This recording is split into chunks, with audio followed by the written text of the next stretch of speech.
प्रधानमंत्री नरेंद्र मोदी ने सिवनी में चुनावी सभा को संबोधित करते हुए कहा कि मध्य प्रदेश के निरंतर विकास चाहिए, मध्य प्रदेश को लगातार सुशासन चाहिए। भाजपा है तो भविष्य बेहतर है, भाजपा के तो विकास है। उन्होंने कहा कि जनता की गारंटी भाजपा को जिताने की है। प्रधानमंत्री मोदी ने कहा कि एमपी में कांग्रेस चुनाव नहीं लड़ रही है, उसको चुनाव जीतना है।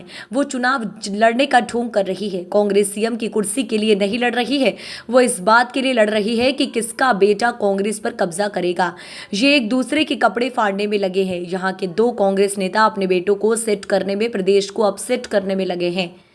जिनको अपने बेटे बेटी की चिंता है वो आपके बारे में क्या सोचेंगे।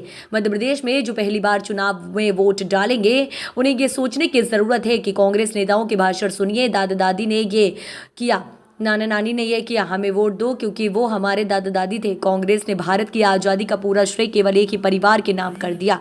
जहां कांग्रेस सरकार में रहती है वहीं सरकारी योजनाएं, गलियां और सभी चीज़ें उसी परिवार के नाम पर कर दी जाती हैं।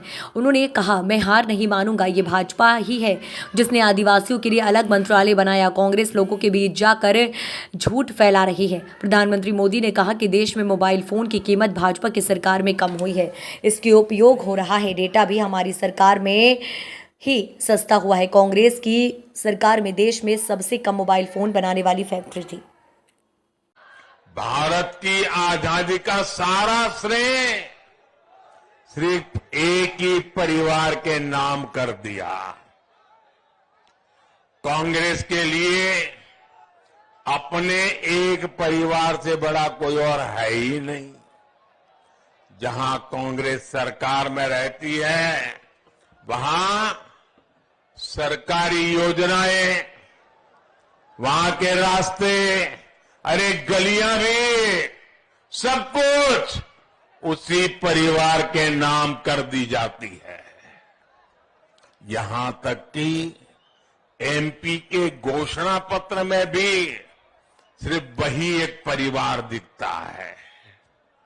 साथियों, ये भाजपा है जिसके लिए हर गरीब, हर पिछड़ा, हर दलित, हर आदिवासी भाजपा परिवार का सदस्य है, मेरा परिवारजन है।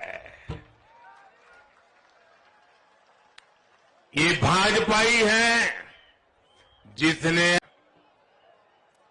लेकिन मैं तो गरीबी से निकला हूं। गरीबी क्या होती है वो मुझे किताबों में नहीं पढ़ना पड़ता है। मैं गरीबी को जी करके आया हूं। मैं गरीब के दर्द को महसूस करता हूं और इसलिए आपके बेटे ने, आपके भाई ने एक बहुत बड़ा निर्णय मन में पक्का कर लिया है। दिसंबर में जब योजना पूरी होगी तो मेरा निश्चय है कि आने वाले